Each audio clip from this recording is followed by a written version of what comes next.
Listen to this. He was the Chief Judge of Cordova and the personal physician to the Caliph, yet he died in exile while his books were literally burned in the streets.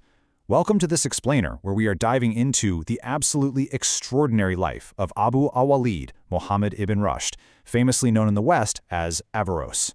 Honestly, he was arguably the greatest mind of the 12th century, but his true legacy, well, that lies in a much more dangerous pursuit.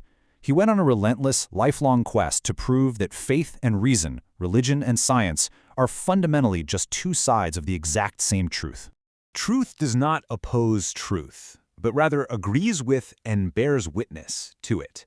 Now, that wasn't just some nice-sounding philosophical sentiment.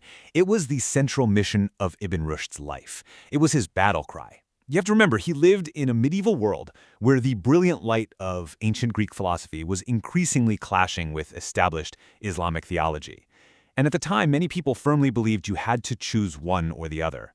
But Ibn Rushd, he fundamentally rejected that choice. He spent his entire life trying to prove that the light of human reason and the light of divine faith can and absolutely must shine together in perfect harmony. Part 1. The Judge of Cordova. So to understand how he built this massive intellectual bridge, we really have to look at his roots. Born in the golden city of Cordova in 1126, he was part of a prestigious dynasty of legal giants. I mean, both his father and grandfather had been incredibly prominent judges. But it's just amazing to think about how his mind was far too vast for one single discipline. Naturally, he mastered the Maliki school of law, sure, but he was an encyclopedic polymath who simultaneously dominated 3 other massive fields of study. Get this, researchers have actually located 92 distinct books written by him in the philosophy and theology categories alone. It's wild.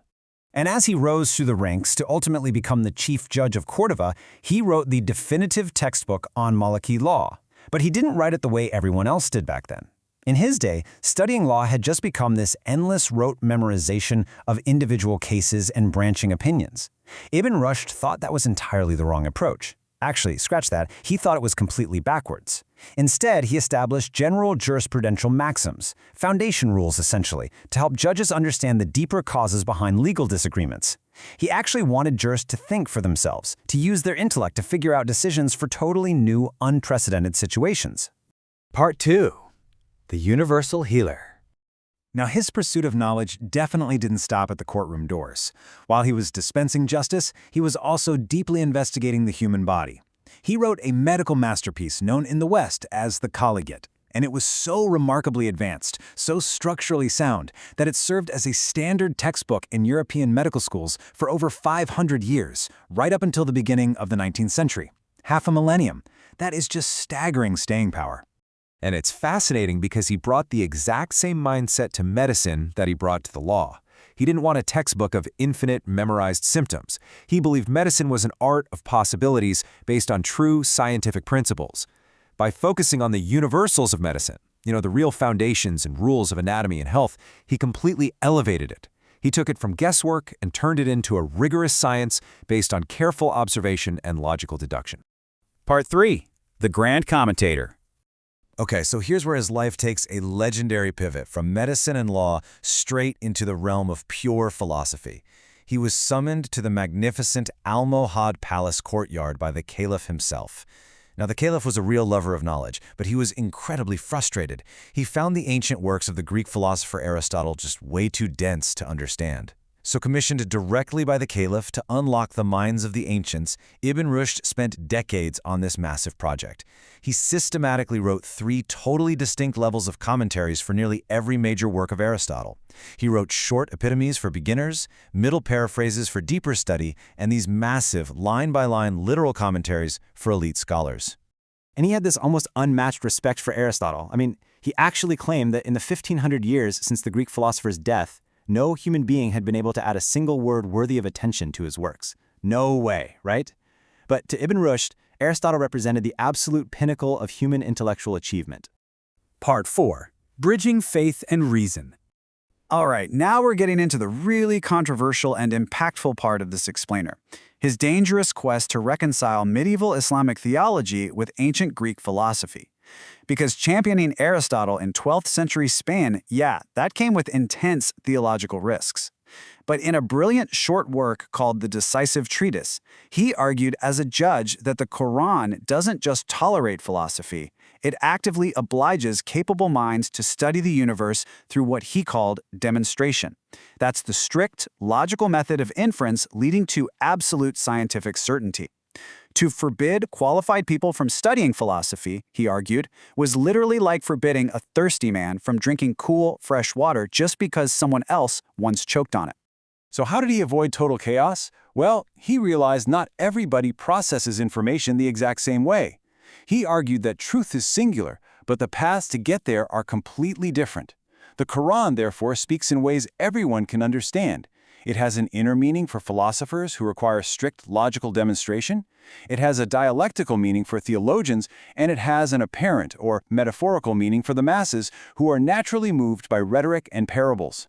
Now, this framework put him on a massive collision course with a very famous earlier theologian named Al-Ghazali. Al-Ghazali had written this scathing attack on philosophy, heavily promoting occasionalism. That's the belief that natural cause and effect doesn't actually exist. So if fire burns cotton, Al-Ghazali said, it's only because God directly willed it at that exact microsecond, like a tiny miracle. Well, Ibn Rushd vehemently defended natural scientific causation. He argued that God created the universe with inherent natural laws and specific natures. Fire causes cotton to burn because that is simply its nature, and humans can study those discernible patterns. If things didn't have specific natures, he argued, then science would be entirely impossible.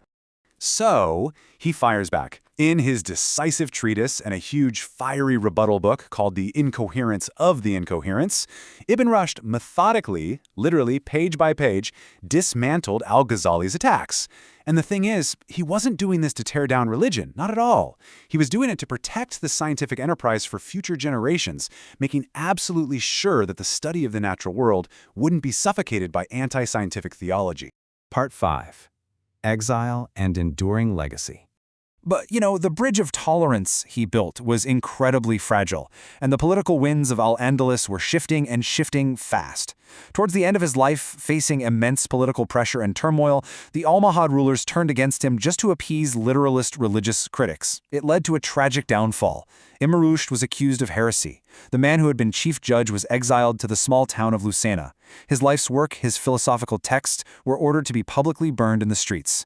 And though he was briefly pardoned right before his death, he died in Marrakesh in 1198, with his philosophical legacy seemingly turning to literal ashes in the Muslim world. But here's the twist. While his influence temporarily faded in his own world, the story absolutely does not end there. His texts were saved, translated into Latin and Hebrew, his ideas exploded across the borders of Europe. He profoundly shaped the thought of the great Catholic theologian Thomas Aquinas and the influential Jewish philosopher Maimonides. His relentless defense of reason and natural law actually helped ignite the European Renaissance, earning him the permanent, undisputed title in the West as simply the commentator. So, as we wrap up this explainer, I want to leave you with this final thought. We still live in a world that very often demands we choose between scientific realities and deep-seated personal or cultural beliefs. Ibn Rushd spent his entire life proving that we don't have to choose. That truth, if it is genuinely true, cannot contradict itself. So, in an era where science and personal beliefs still frequently clash, how can we apply Ibn Rushd's spirit of intellectual tolerance to bridge our own modern divides?